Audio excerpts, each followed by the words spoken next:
नागरी संरक्षण यंत्रणा अधिक सक्षम करण्यासाठी आणि आपत्कालीन परिस्थितीमध्ये तात्काळ प्रतिसाद देण्यासाठी केंद्रीय गृह मंत्रालयातर्फे आज देशभरातील 244 ठिकाणी मॉक ड्रिल घेण्यात येणार आहे।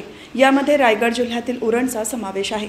मॉक ड्रिल दरम्यान दुपारी 4 वाजता नागरी संरक्षण दलाचे सायरन वाजून नागरिकांना धोक्याचा इशारा दिला जाईल।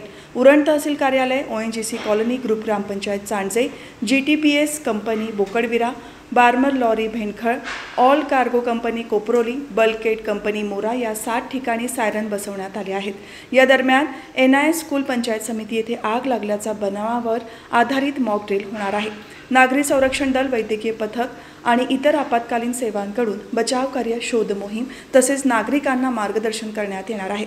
सायंकाळी उरण शहरातील काही भागांमध्ये 5 मिनिटांसाठी ब्लॅकआउट करण्यात येणार आहे। मॉक ड्रिल हा केवळ पूर्वतयारीचा भाग आहे, त्यामुळे नागरिकांनी घाबरू नये, अफवांवर विश्वास ठेवू नये, दिलेल्या सूचनांचे पालन करावे असे आवाहन जिल्हाधिकाऱ्यांनी केले आहे।